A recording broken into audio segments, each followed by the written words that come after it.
बिस्मिल्लाहिर्रहमानिर्रहीम अस्सलाम वालेकुम जी। कैसे हैं आप लोग सब? उम्मीद है सब खैरियत से होंगे, हैप्पी होंगे, हेल्दी होंगे। तो आज आपके लिए लेकर आई गोभी गोश्त की बहुत ही आसान, बहुत ही सादा सी रेसिपी, जिसको आप गरम-गरम रोटियों और पराठों के साथ सर्व करें, सबको बहुत ज़्यादा पसंद आएगा। तो ज़रूर ट्राई कीजिएगा। तो चलिए फिर फटाफट से इस मज़ेदार, बहुत ही लज़ीज़ से गोभी गोश्त को बनाना शुरू करते हैं। बिस्मिल्लाहिर्रहमानिर्रहीम। बहुत ही लज़ीज़ और मज़ेदार सा गोभी गोश्त बनाने के लिए मैंने यहाँ पर 3 पाव मटन ले लिया। आप चाहें तो बीफ या फिर चिकन का भी इस्तेमाल कर सकते हैं। उसके बाद इसके अंदर हम ऐड करेंगे 3 मीडियम साइज़ के प्याज़, इसको मैंने रफली काट के ऐड किया इसके अंदर।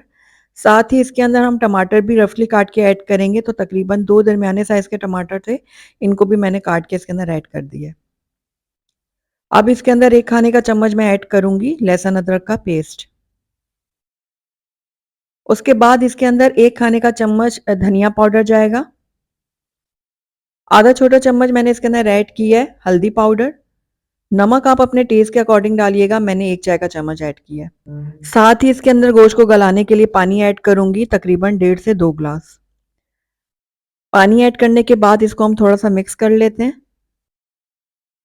मिक्स करने के बाद इसको कवर करेंगे और मीडियम आँच पे इसको तकरीबन 15 मिनट के लिए पकने के लिए छोड़ देंगे।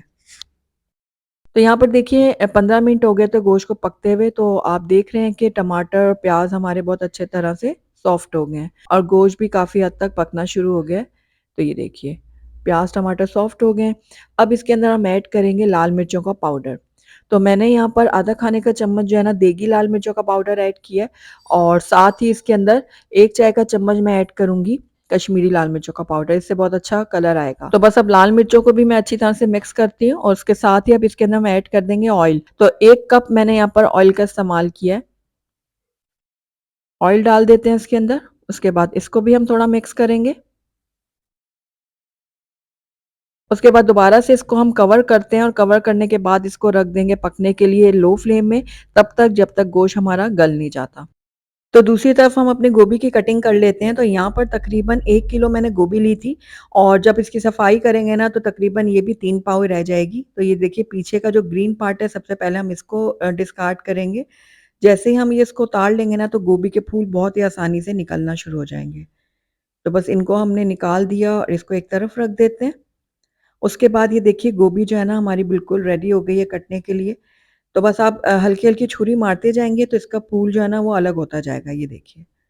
कितनी आसानी से फूल इसके अलग हो रहे हैं।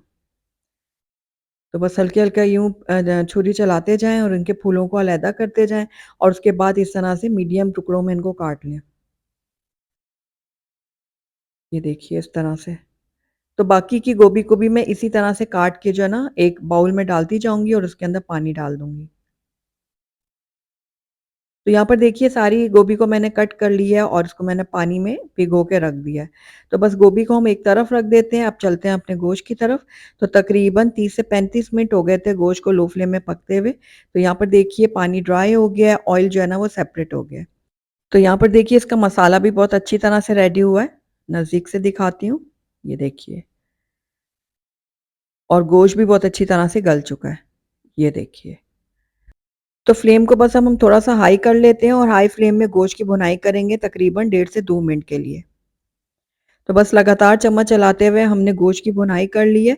अब इस टाइम पे आकर इसके अंदर हम ऐड कर देंगे अपनी गोभी, जो हमने काट के और पानी में भिगो के रख दी थी। तो पानी हमने निकाल लेना है, उसके बाद गोभी जो है ना इसके अंदर ऐड करनी है। तो बस सारी की सारी गोभी जो है ना मैंने गोश्त में शामिल कर दी है और उसके बाद हम इसको गोश्त के साथ अच्छी तरह से मिक्स करेंगे, इस तरह से। अच्छा, इसमें आपने पानी बिल्कुल भी ऐड नहीं करना, गोभी अपने पानी में गलेगी और इसी में अच्छी तरह से पक जाएगी। तो पानी आपने बिल्कुल भी नहीं डालना है इसके अंदर। तो बस अच्छी तरह से मिक्स करने के बाद इसके अंदर हम साबित हरी मिर्चें भी ऐड कर लेते हैं और इसको भी थोड़ा-सा मिक्स कर लेती हूँ। उसके बाद इसको हम कवर करेंगे और बिल्कुल लो फ्लेम में 8 से 10 मिनट के लिए इसको पकने के लिए छोड़ देंगे। तो तकरीबन 8 से 10 मिनट हो गए थे गोभी को पकते हुए और आप देख रहे हैं गोभी कितनी अच्छी तरह से गल चुकी है। हालाँकि इसके अंदर हमने बिल्कुल भी पानी ऐड नहीं किया, ये अपने ही पानी में गली है। अच्छा, अगर आपको बिल्कुल ये मैश की हुई पसंद है तो आप इस टाइम पे आकर इसको बहुत अच्छी तरह से भून लें तो ये बहुत अच्छी तरह से मिक्स हो जाएगी। लेकिन अगर आपको बड़े टुकड़ों में पसंद है तो फिर आपने इसको ज़्यादा देर नहीं पकाना, 5 से 6 मिनट के लिए आप इसको पकाइएगा, उसके बाद थोड़ा-सा इसको भून लीजिएगा ताकि इसके टुकड़े ज़्यादा छोटे ना हों। तो बस ये देखिए मुझे थोड़ा-सा इसको मिक्स ही करना है, तो इसलिए मैं बहुत ज़्यादा बड़े टुकड़े इसमें नहीं करूँगी। तो ये देखिए अब 2 मिनट के लिए ना इसको मैंने दोबारा से भून लिया अच्छी तरह से। तो गोभी जो है वो गोश्त के साथ बहुत अच्छी तरह से भुन चुकी है। तो बस अब इस टाइम पे आकर इसके अंदर मैं ऐड कर दूँगी खूब सारा-सा हरा धनिया। गोभी गोश्त में हरा धनिया का बहुत ही अच्छा फ्लेवर आता है और खुशबू भी आती है। तो बस हरे धनिया को भी मैंने अच्छी तरह से मिक्स कर दिया। उसके बाद हम करेंगे फ्लेम को बंद और आखिर में इसके अंदर हम ऐड कर देंगे 1 चाय का चम्मच गरम मसाला पाउडर।